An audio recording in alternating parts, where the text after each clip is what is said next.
Sometimes what you have is better than buying more. You know, back in the day, there was a reason to buy a new console, to get that new game, that new experience. A huge part of the fun of buying into that new generation of consoles, that new hardware, was those huge leaps in technology. From the Super Nintendo and Sega Genesis to the Nintendo 64 and PlayStation 1, going from 2D graphics to full 3D worlds. Then the PS2, GameCube, and Xbox, a glimpse into what modern gaming could be. They were no longer these arcade experiences. They were more cinematic, more movie-like, more story-driven. After that, the Xbox 360 and PS3, I remember thinking, this was it. The first time I seen Gears of War, it was like, wow, we've really achieved photorealism. I know things aren't always the way we remember them, but yeah, during the 7th generation, I feel like that was the last big leap when it came to console hardware. Because after that, during the 8th gen, when we all started building our digital libraries, pigeonholing ourselves into specific ecosystems, it felt more like an incremental upgrade rather than a massive leap.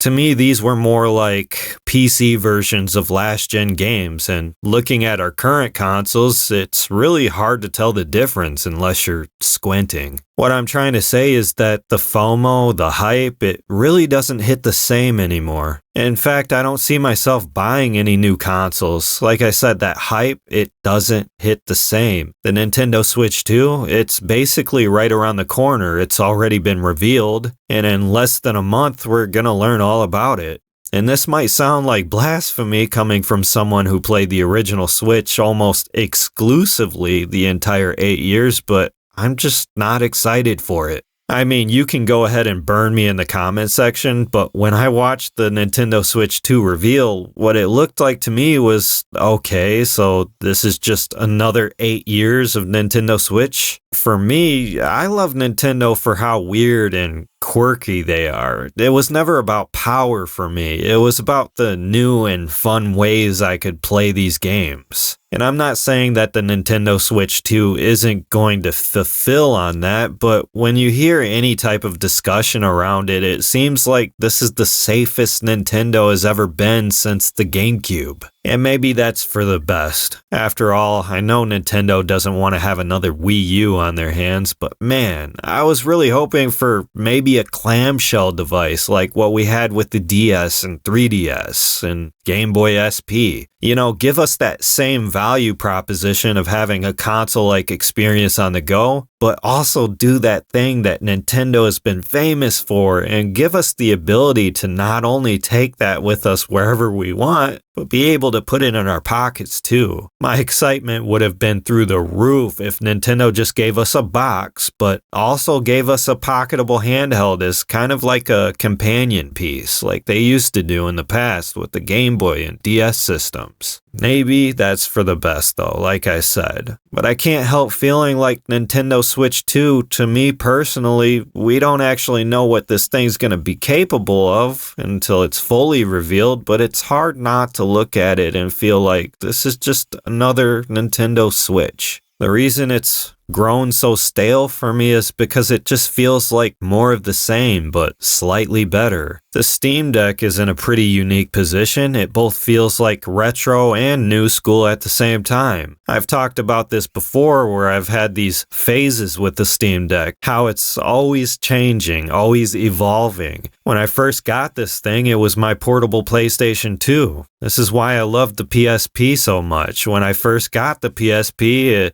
and played Midnight Club 3 Dub Edition on it, God of War, Grand Theft Auto, it felt like being able to play my PlayStation 2 and take it with me on the go. And for like the first 6 months straight, that's how I treated the Steam Deck. I had to have downloaded like 50 PlayStation 2 games on this thing. I was playing God of War, Metal Gear Solid, the old Need for Speed games, the old Dragon Ball Z Budokai games. And this is what I mean about it feeling both old school and new school at the same time. Not only can I play fully fledged PC games on this thing, but it is still the king of retro handhelds. I can play all of the masterpieces that I grew up with that got lost to the sands of time, which is actually one of the games I played on the Steam Deck. Prince of Persia, The Sands of Time, and it runs beautifully. But then there was the phase of me building out my Steam library through all the insane sales going on constantly, playing new indie games, playing PC ports of Xbox and PlayStation games, no longer being tied into a specific ecosystem and having to buy multiple consoles. If I wanted, 1 minute I could be playing the Master Chief Collection, the next I could be playing Ghost of Tsushima. It really is this feeling of having the shackles removed. After a year, I feel like I'm in this entirely new phase where I finally bought myself a proper gaming PC, and it has allowed me to stream all of my newest AAA games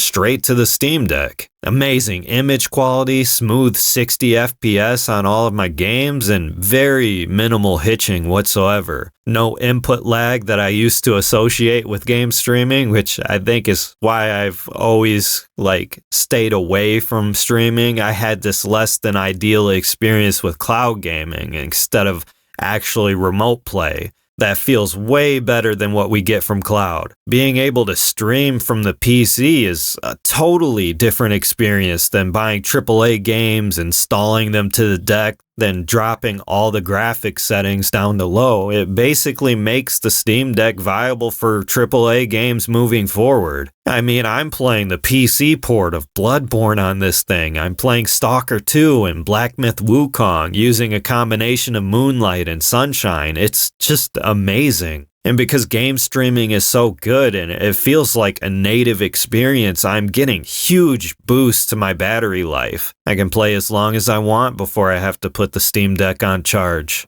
It's also made me dust off my Xbox Series S, I nearly gave up on my Xbox console. I never picked up my controller and played it very much until now. Because the Xbox has such a great list of backwards compatible games, I'm able to connect to the Xbox from anywhere in the house and do remote play, playing all my favorite Xbox 360 and OG Xbox games. I'm pretty sure you've seen me on this channel playing games like Dante's Inferno, Lost Odyssey, and Gears of War.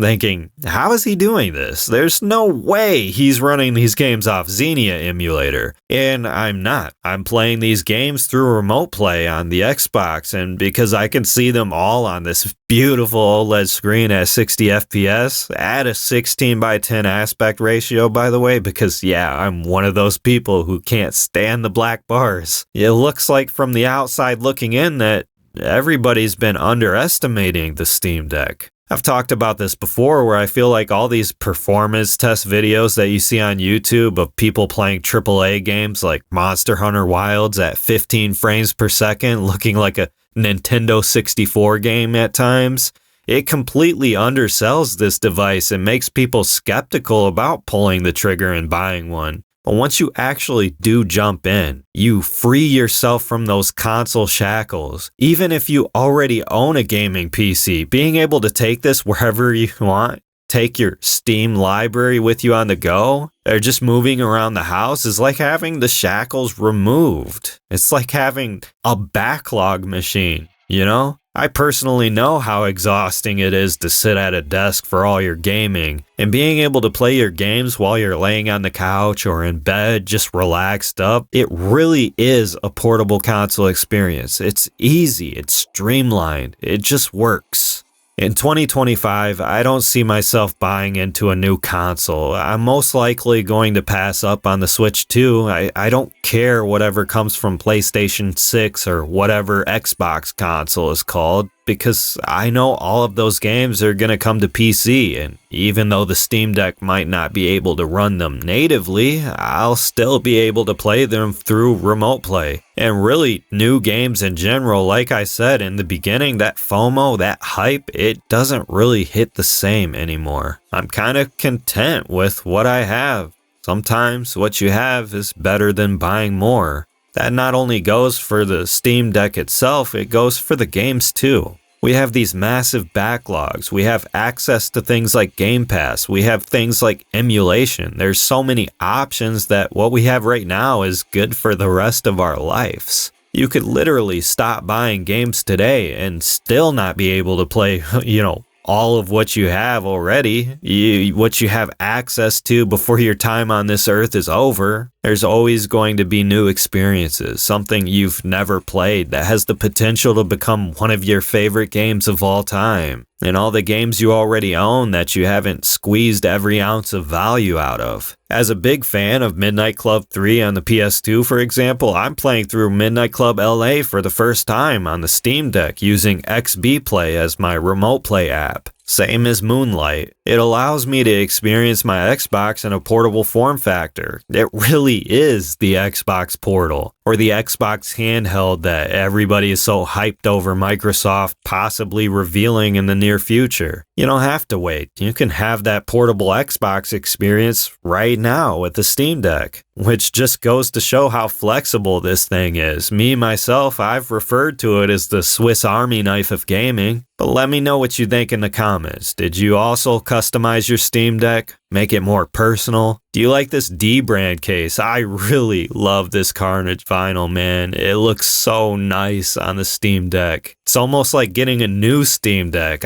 Man, what am I going to play first on this thing? Man, I think Gears of War would look so sick playing with this new case. Just immersed in this personal experience.